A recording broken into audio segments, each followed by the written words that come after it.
ಯಥಾಸ್ಥಾನಗಳು ಭಾಗ 7. ಶ್ರೀ ಋಷಭನಾಥರಿಂದ ವರ್ಧಮಾನರವರೆಗೆ 24 ತೀರ್ಥಂಕರರಿಗೆ ಜಯವಾಗಲಿ. ನನ್ನ ಸಮಸ್ತ ಗುರುಗಳಿಗೆ ಜಯವಾಗಲಿ. ಪ್ರಶ್ನೆ 95. ಶ್ರೇಣಿ ಆರೋಹಣ ಮಾಡುವ ಮುನಿಗಳ ಶರೀರ ಹೇಗೆ ಇರಬೇಕು? ಉತ್ತರ: ಉತ್ತಮ ಸಂವಹನಗಳಿಂದ ಯುಕ್ತ ಇರಬೇಕು. ಪ್ರಶ್ನೆ 96. ಸಂವಹನ ಎಂದರೆ ಏನು? ಉತ್ತರ: ಎಲುಬುಗಳ ಬಂಧನವು ವಿಶೇಷವಾಗಿ ಉಂಟಾಗುವುದು ಸಂವಹನ ಇದೆ. ಪ್ರಶ್ನೆ 97. ಸಂವಹನಗಳು ಎಷ್ಟು ಇವೆ ಮತ್ತು ಯಾವುವು? ಉತ್ತರ: 6 ಇವೆ. ವಜ್ರ ವೃಷಭ ನಾರಾಚ ಸಂವಹನ, ವಜ್ರ ನಾರಾಚ ಸಂವಹನ, ನಾರಾಚ ಸಂವಹನ, ಅರ್ಧ ನಾರಾಚ ಸಂವಹನ, ಕೀಲಕ ಸಂವಹನ ಮತ್ತು ಅಸಂಪ್ರಾಪ್ತ ಸೃಪಾಟಿಕ ಸಂವಹನ. ಪ್ರಶ್ನೆ 98. ಎಲ್ಲ ಸಂವಹನಗಳಿಂದ ಶ್ರೇಣಿ ಆರೋಹಣ ಆಗಬಹುದೇ? ಉತ್ತರ: ಉತ್ತಮ ಸಂವಹನಗಳಾದ ವಜ್ರ ವೃಷಭ ನಾರಾಚ ಸಂವಹನ, ವಜ್ರ ನಾರಾಚ ಸಂವಹನ, ನಾರಾಚ ಸಂವಹನ ಈ ಮೂರರಿಂದ ಉಪಶಮ ಶ್ರೇಣಿ ಆರೋಹಣ ಮಾಡಬಹುದು. ಆದರೆ ಕ್ಷಪಕ ಶ್ರೇಣಿ ಆರೋಹಣವು ಕೇವಲ ಒಂದೇ ಒಂದು ವಜ್ರ ವೃಷಭ ನಾರಾಚ ಸಂವಹನದಿಂದ ಮಾತ್ರ ಸಾಧ್ಯವಾಗುತ್ತದೆ.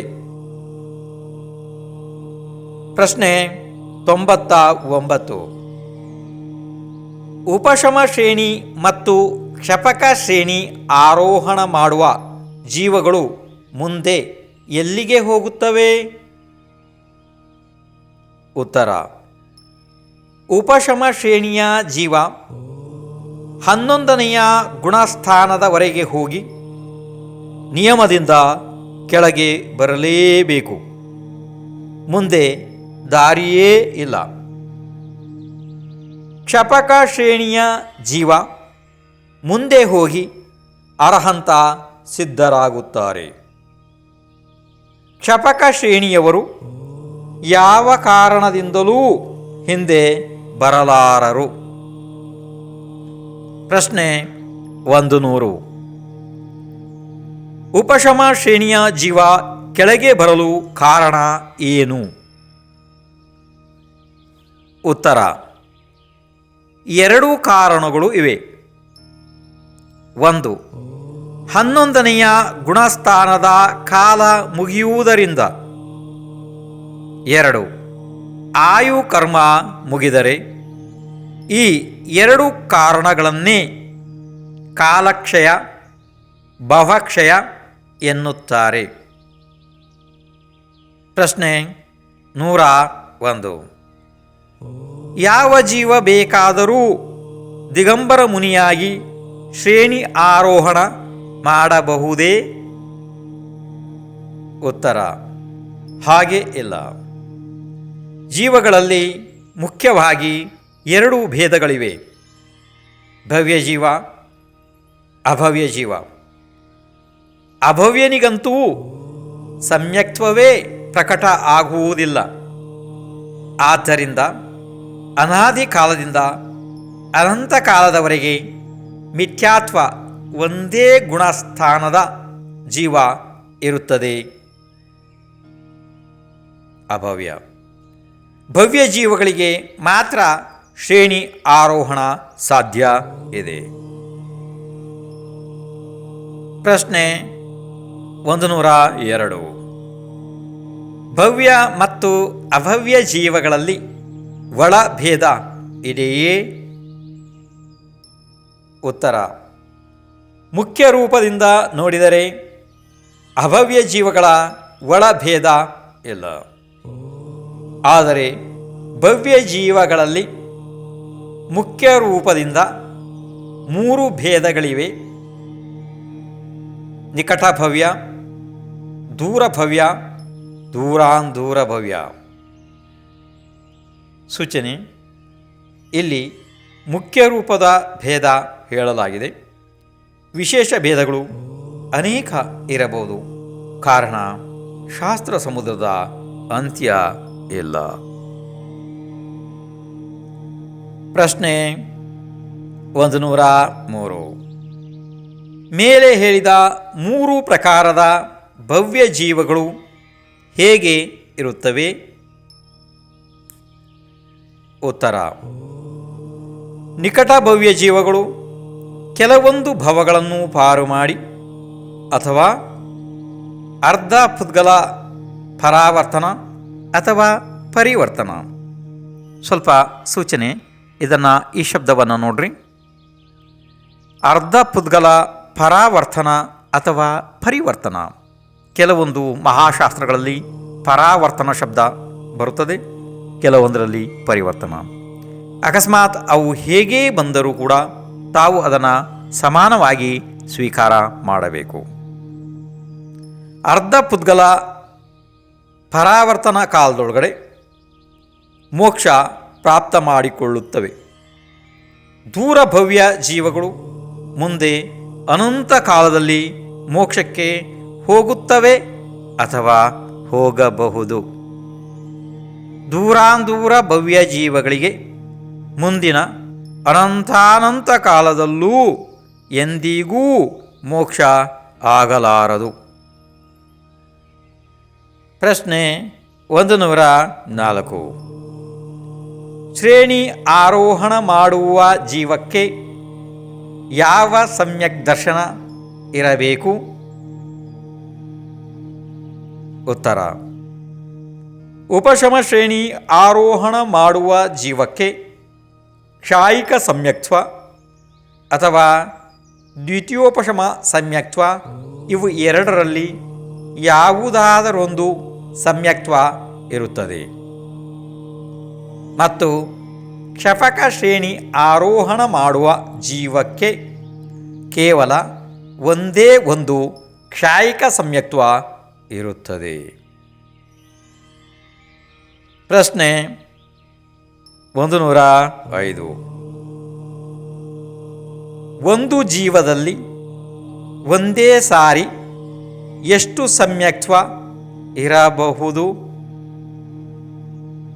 ಉತ್ತರ: ಉಪಶಮ, ದ್ವಿತೀಯೋಪಶಮ, ಕ್ಷಾಯೋಪಶಮಿಕ ಅಂದರೆ ವೇದಕ, ಕ್ಷಾಯಿಕ. ಈ 4 ಸಮ್ಯಕ್ತ್ವದಲ್ಲಿ ಯಾವುದಾದರೂ ಒಂದೇ ಸಮ್ಯಕ್ತ್ವ ಇರಲು ಸಾಧ್ಯ. ಇಲ್ಲಿ ಒಂದು ಸ್ವಲ್ಪ ವಿಶೇಷವಾದ ಸೂಚನೆಯನ್ನು ಹೇಳ್ತಿದ್ದೀನಿ. ಸ್ವಲ್ಪ ಇದನ್ನು ಹೀಗೆಯೇ ನೋಡಿಕೊಳ್ಳಿರಿ. ಹಿಂದೆ ನಿಮಗೆ ಸಮ್ಯಕ್ತ್ವದ ಬಗ್ಗೆ ಬರೆದು ಕಲಿಸಿದ ಹಾಗೆ ಅಲ್ಲಿ ಕೇವಲ 3 ಪ್ರಕಾರದ ಸಮ್ಯಕ್ತ್ವಗಳನ್ನು ಹೇಳಲಾಗಿತ್ತು. ಅಂದರೆ ಉಪಶಮ, ಕ್ಷಾಯೋಪಶಮಿಕ ಅಥವಾ ವೇದಕ, ಇನ್ನು ಕ್ಷಾಯಿಕ. ನಿಮಗೆ ಮುಖ್ಯ ಪ್ರಕರಣವಾಗಿ ಇವು 3 ಸಮ್ಯಕ್ ದರ್ಶನಗಳು ಬರ್ತವೆ. ಹಾಗಾದರೆ ಇಲ್ಲಿ 4 ಪ್ರಕಾರದ ಸಮ್ಯಕ್ ದರ್ಶನ ಬಂದಾಗ ತಮಗೆ ಗೊಂದಲ ಆಗುವುದು ಅದು ಸ್ವಾಭಾವಿಕ. ಆದರೆ ನಿಜವಾದ ವಿಚಾರ ಹಾಗೆ ಇಲ್ಲ. ಉಪಶಮ ಮತ್ತು ದ್ವಿತೀಯೋಪಶಮ ಇವು ಎರಡರನ್ನು ಒಂದರಲ್ಲೇ ಸೇರಿಸಲಾಗಿದೆ. ಯಾಕೆ ಅಂತಂದರೆ ಅದು ಕೂಡ ಉಪಶಮನೇ ಇದೆ, ಇದು ಕೂಡ ಉಪಶಮನೇ ಇದೆ. ಅರ್ಥ ಆಯಿತು? ಆದ್ದರಿಂದ ಸಮ್ಯಕ್ತ್ವದ ಅಕಸ್ಮಾತ್ ನಿಮಗೆ ಯಾರು ಕೇಳಿದ ಪಕ್ಷದಲ್ಲಿ ಸಮ್ಯಕ್ತಗಳು ಎಷ್ಟು ಪ್ರಕಾರದವು? ಅದರ ಸರಿಯಾದ ಉತ್ತರ ಅಂದರೆ ಉಪಶಮ ಸಮ್ಯಕ್ತ್ವ, ಕ್ಷಾಯೋಪಶಮಿಕ ಸಮ್ಯಕ್ತ್ವ ಮತ್ತು ಕ್ಷಾಯಿಕ ಸಮ್ಯಕ್ತ್ವ. ಇದು ಮೂರು. ಇದನ್ನು ಮೂರನ್ನೇ ನೆನಪಿಡಬೇಕಾಗ್ತದೆ. ಇದು ವಿಶೇಷವಾದ ವಿಷಯ ಇದೆ. ಕೆಲವೊಂದು ಮಹಾಶಾಸ್ತ್ರಗಳಲ್ಲಿ ಸಮ್ಯಕ್ತ್ವದ 10 ಭೇದಗಳನ್ನು ಕೂಡ ಹೇಳಲಾಗಿದೆ ಅಲ್ಲವೇ? ಯಾಕೆಂದರೆ ನೀವು ತತ್ವಾರ್ಥ ಸೂತ್ರದಲ್ಲಿ ಅದನ್ನು ಹೇಳಿದ್ದಾಗಿದೆ. ನೀವು ಅಭ್ಯಾಸ ಆದ ಕೂಡ ಮಾಡಿದ್ದೀರಿ, ಬರೆದಿದ್ದೀರಿ ಅಲ್ವಾ? ಆಜ್ಞಾ ಸಮ್ಯಕ್ತ್ವ, ಬೀಜ ಸಮ್ಯಕ್ತ್ವ, ಉಪದೇಶ ಸಮ್ಯಕ್ತ್ವ ಇದೆಲ್ಲ ಇದಾವಲ್ಲ, ಅಲ್ಲಿ ಬರೆದಿದ್ದಾರಲ್ಲ ನೀವು. ಆ ರೀತಿ ಅಲ್ಲ, ಅದು ಅದರ ವಿಭಾಗಗಳೇ ಹೊರತಾಗಿ ಸಮ್ಯಕ್ ದರ್ಶನಗಳನ್ನು 3 ಇಟ್ಕೋಬೇಕು ನೀವು.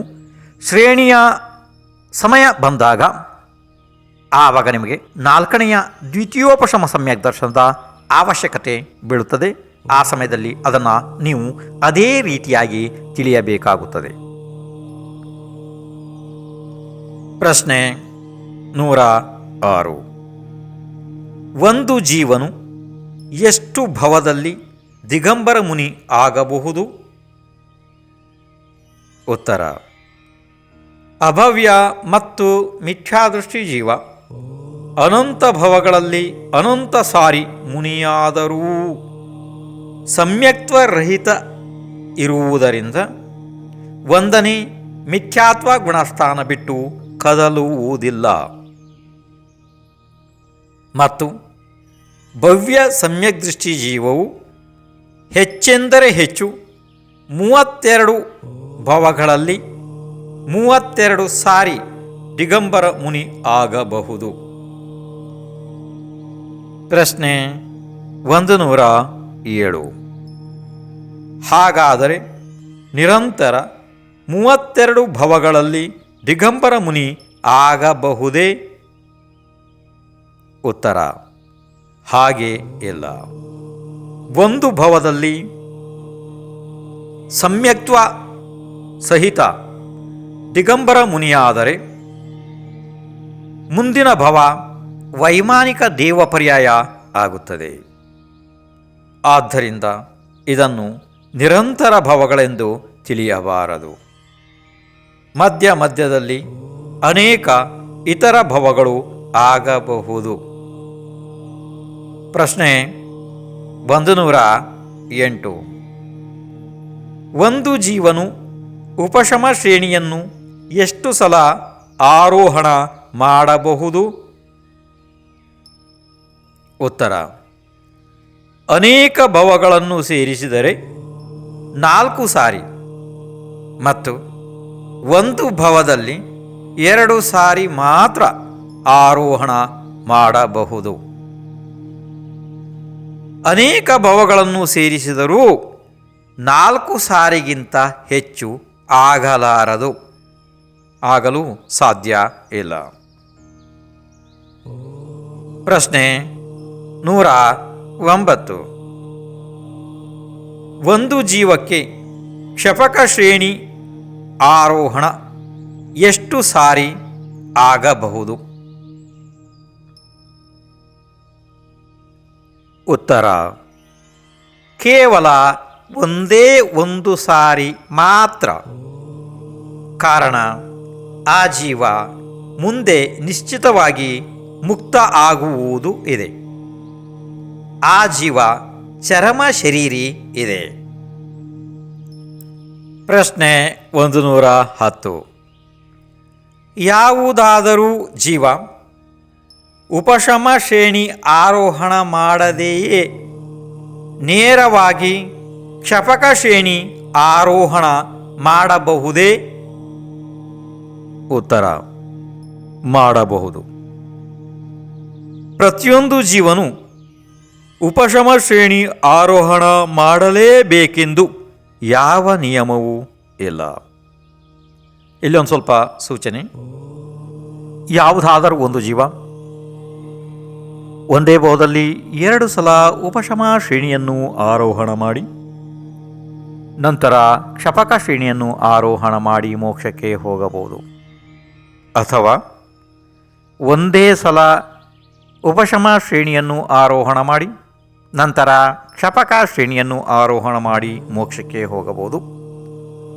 ಅದು ಇಲ್ಲ ಅಂತಂದರೆ ನೇರವಾಗಿ ಕ್ಷಪಕ ಶ್ರೇಣಿಯನ್ನು ಆರೋಹಣ ಮಾಡಿ ಮೋಕ್ಷಕ್ಕೆ ಹೋಗಬಹುದು.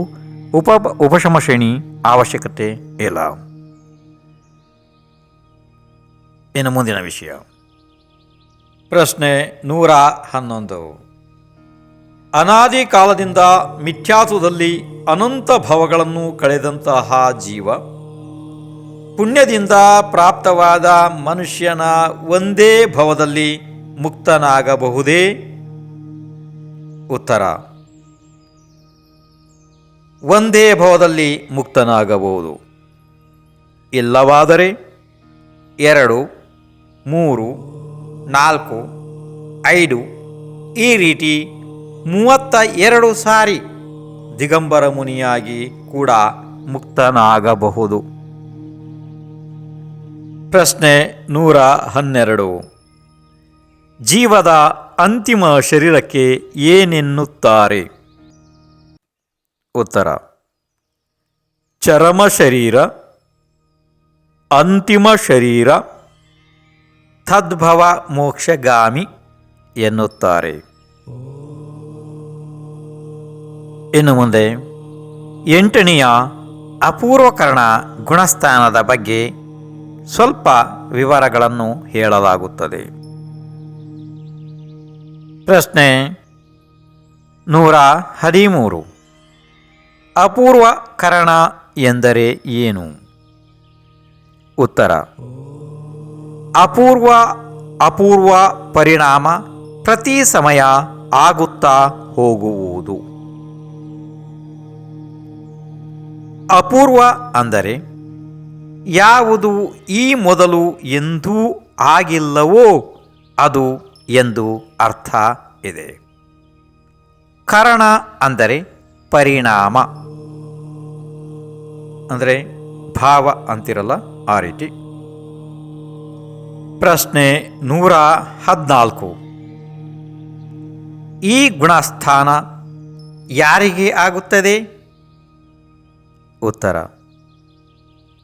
ಯಾವ ದಿಗಂಬರ ಮುನಿಗಳು ದರ್ಶನ ಮೋಹನೀಯ ಕರ್ಮದ ಉಪಶಮ ಅಥವಾ ಕ್ಷಯ ಮಾಡಿ ಉಪಶಮ ಅಥವಾ ಕ್ಷಪಕ ಶ್ರೇಣಿ ಆರೋಹಣ ಮಾಡುತ್ತಾರೆಯೋ ಅವರಿಗೆ ಆಗುತ್ತದೆ. ಪ್ರಶ್ನೆ 115.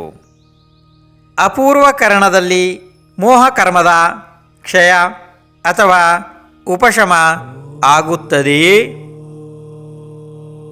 ಉತ್ತರ: ಇಲ್ಲಿ ಕ್ಷಯ ಅಥವಾ ಉಪಶಮ ಆಗುವುದಿಲ್ಲ, ಆದರೆ ಅದರ ತಯಾರಿ ಆಗುತ್ತದೆ ಅಷ್ಟೇ.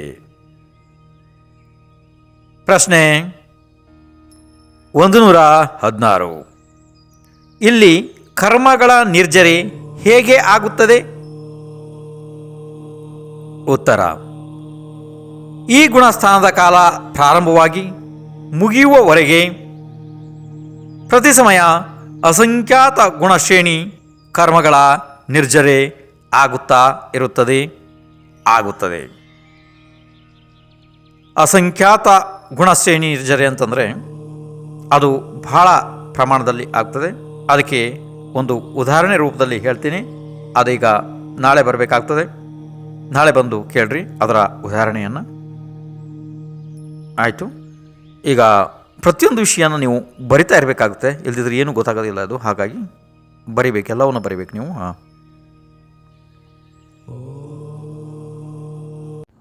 ವಿದ್ಯಾಭೂಷಣ್ ಮಹಾರಾಜರ ಆ್ಯಪ್ ಅನ್ನು ಡೌನ್ಲೋಡ್ ಮಾಡಿಕೊಳ್ಳಲು ಪ್ಲೇಸ್ಟೋರ್ ಅನ್ನು ಓಪನ್ ಮಾಡಿ ಹಾಗೂ ಟೈಪ್ ಮಾಡಿ ವಿದ್ಯಾಭೂಷಣ್ ಮಹಾರಾಜರ ಫೋಟೋ ಕಾಣಿಸುತ್ತೆ, ಅದರ ಮೇಲೆ ಕ್ಲಿಕ್ ಮಾಡಿಕೊಳ್ಳಿ ಹಾಗೂ ಆ್ಯಪ್ ಅನ್ನು ಇನ್ಸ್ಟಾಲ್ ಮಾಡಿಕೊಳ್ಳಿ. ಹಾಗೂ ನಿಮಗೆ ಬೇಕಾದ ಶಾಸ್ತ್ರದ ಸ್ವಾಧ್ಯಾಯವನ್ನು ಆಡಿಯೋ ಮೂಲಕ ಕೇಳಿ ತಿಳಿದುಕೊಳ್ಳಿ. ಯೂಟ್ಯೂಬ್ ಚಾನಲನ್ನು ಸಬ್ಸ್ಕ್ರೈಬ್ ಮಾಡಿ, ಲೈಕ್ ಮತ್ತು ಶೇರ್ ಮಾಡಿ.